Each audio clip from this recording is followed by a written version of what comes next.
अब बात करेंगे प्रचंड ठंड की। पूरे उत्तर भारत में कड़ाके की ठंड पड़ रही है। ठिठुरन के साथ कोहरे की भी मार पड़ रही है। पश्चिमी यूपी के कई शहर जो है वो कोहरे और ठंड की जद में है। ज्यादातर हिस्सों में कोहरा छाया रहा। आज भी शीतलहर की वजह से तापमान में गिरावट दर्ज की गई है। दिल्ली एनसीआर में ठंड से हाल बेहाल है। कोहरे की वजह से यातायात प्रभावित है।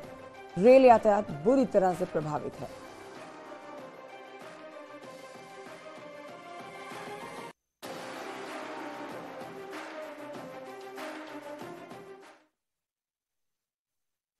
कड़ाके की ठंड की पहली जानकारी कानपुर से आती है, जहां पर कड़ाके की ठंड की वजह से ठिठुरन बढ़ी हुई है और कानपुर में न्यूनतम तापमान 2 डिग्री सेल्सियस तक पहुंच गया है। ठंड से बचने के लिए लोग अलाव का सहारा ले रहे हैं। बहुत जरूरी होने पर भी घरों से बाहर निकल रहे हैं। हमारे संवाददाता अमित गंजू ने कानपुर इलाके का जायजा लिया। इस हाड़ कपा देने वाली ठंड ने जनजीवन को अस्त-व्यस्त करके रखा हुआ है। अगर हम बात करें कानपुर की, तो कानपुर में पारा 2 डिग्री तक पहुंच चुका है। इस वक्त न्यूज 18 की टीम सुबह के वक्त कानपुर के नीचे चौराहे पर, जहां रोज आमतौर पर मॉर्निंग वॉकर्स दिखते थे, और सुबह का वक्त है और देखिए कैसे सन्नाटा पसरा हुआ है। जहां तक कैमरे की नजर आ रही है, कोहरा और ठंड, यानी दूर दूर तक सन्नाटा पसरा है।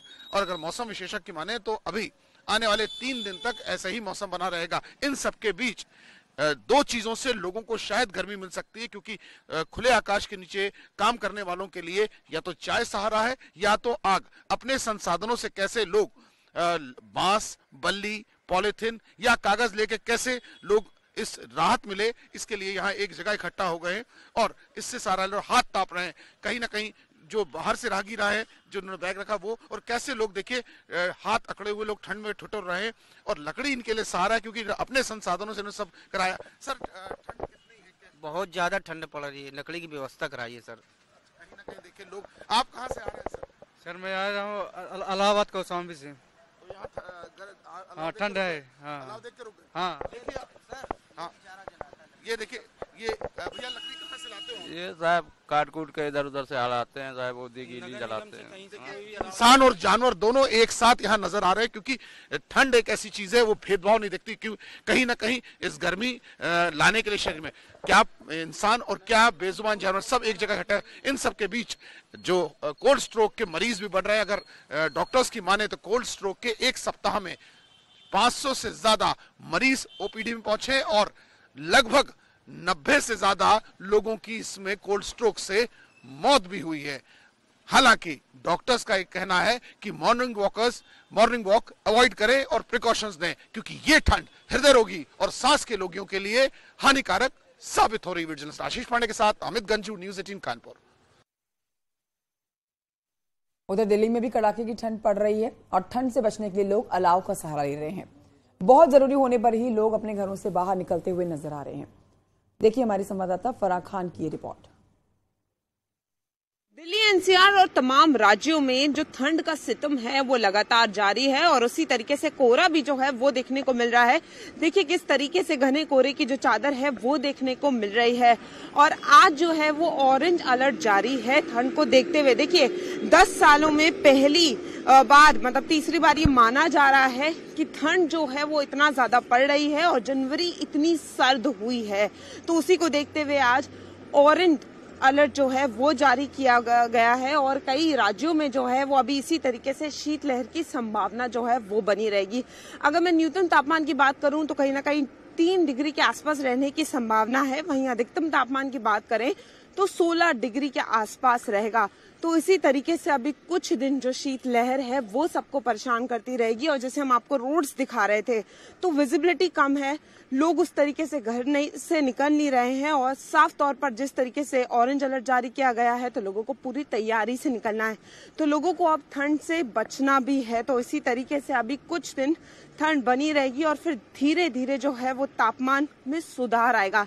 लेकिन अभी कुछ दिन इसी तरीके से ठंड जो है वो परेशान करती रहेगी। कैमरामैन रविंदर के साथ Farah Khan, news 18 Delhi.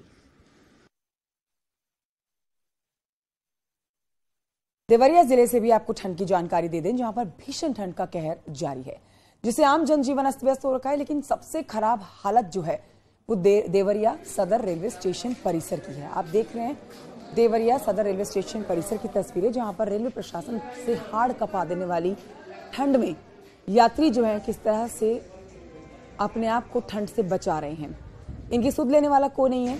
Railway station परिसर में ना तो यात्रियों के लिए अलाव की व्यवस्था की गई और ना ही रैन बसेरा बनाया गया। ऐसे में यात्री फर्श पर सोने को मजबूर हैं। बहुत से यात्री खुले आसमान के नीचे रहकर किसी तरह से रात गुजार रहे हैं, क्योंकि घने कोहरे और ठंड की चपेट में ट्रेनों पर सबसे ज्यादा असर पड़ रहा है। हम सीवान से आ रहे हैं, हमें जाना है गुजरात और यहाँ पर बहुत ठंडा लग रहा है और ठंडा का कुछ भी कोई व्यवस्था नहीं है।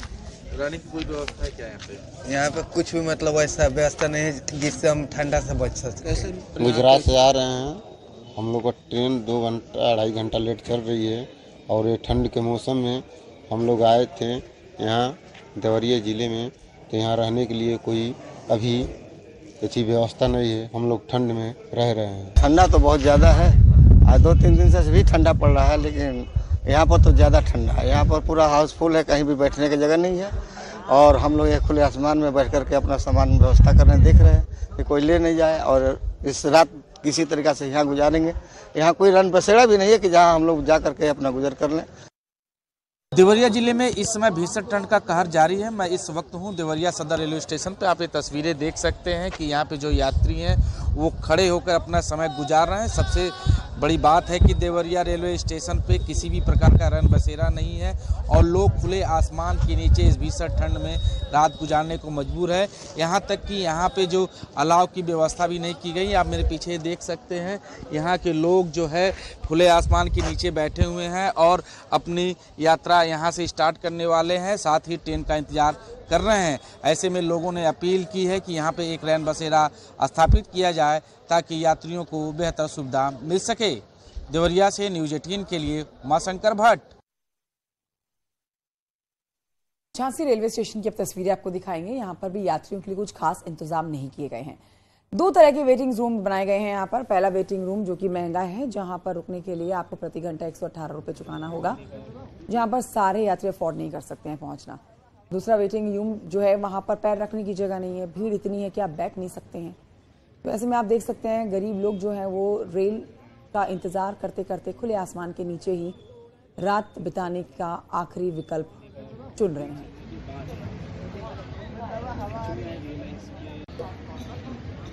हवाई अड्डों की तर्ज पर यात्रियों के लिए वेटिंग रूम बनाए जा रहे हैं। उनका किराया 100 रुपये घंटे से लेकर 50 रुपये घंटे तक है। ऐसे में जो यात्री वेटिंग रूम का किराया नहीं वहन कर सकते हैं वो अपनी सर्द रात, कोहरे वाली रात कैसे बिताते हैं, इसकी बानगी देखिए आप। ये झांसी का रेलवे स्टेशन है।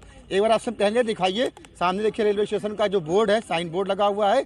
खुला आसमान है और खुले आसमान के नीचे देखिए किस तरह से ये परिवार, इनको जाना है साउथ, दक्षिण भारत जाना है, इनकी ट्रेन सुबह आएगी, तो उस व्यवस्था को अफोर्ड नहीं कर पा रहे, यानी इनके पास पैसे नहीं है 100 रुपये घंटा या 50 रुपये घंटा देने के लिए वेटिंग रूम का। इसके लिए खुले आसमान के नीचे इन्होंने ठंडी फर्श को अपना बिस्तरा बनाया और खुले आसमान को छत बनाई। तो जिस व्यवस्था को लेकर रेलवे स्टेशन को मजबूत किया जा रहा है, क्या वो व्यवस्था गरीब यात्रियों के लिए सूट कर रही है, ये सही साबित हो रही है? अश्विनी मिश्रा, न्यूज़ 18, झांसी। पूरे उत्तर भारत में कोहरे और ठंड का कहर जारी है। घने कोहरे की चादर में लिपटा हुआ इटावा नजर आ रहा है, जहां पर सबसे ज्यादा ठंड देखी जा रही है। न्यूनतम तापमान 2.5 डिग्री तक पहुंच चुका है। रेल और सड़क यातायात बुरी तरह से प्रभावित है। कोहरे के कारण जनजीवन बुरी तरह से प्रभावित है। कोहरे के कारण कई ट्रेनें रद्द हो गई हैं, कई ट्रेनें देरी से चल रही हैं। कुछ ट्रेनों के नाम आपके सामने रख रहे हैं जो देरी से चल रही हैं, जिसमें कैफियत एक्सप्रेस है जो कि 6 घंटे देरी से चल रही है, मरुधर एक्सप्रेस है जो कि 4 घंटे की देरी से आगे बढ़ेगी, और पूर्वा एक्सप्रेस है जो कि 6 घंटे लेट है।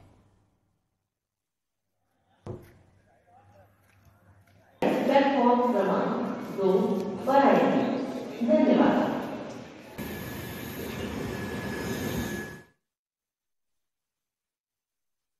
आइए कुछ और खबरें आप तक पहुंचाते हैं, जिसमें कासगंज से खबर आ रही है, जहां घने कोहरे के चलते एक कार पेड़ से टकराई है और इस हादसे में कुल 4 लोगों की जान चली गई है। मौके पर ही लोगों की जान चली गई, 2 लोग गंभीर रूप से घायल हैं। मुख्यमंत्री योगी आदित्यनाथ ने इस मामले पर संज्ञान लिया और मृतकों के प्रति अपनी संवेदनाएं व्यक्त की। ये लोग, बताया जा रहा है कि कासगंज जिले के ही रहने वाले थे, दिल्ली से आ रहे थे।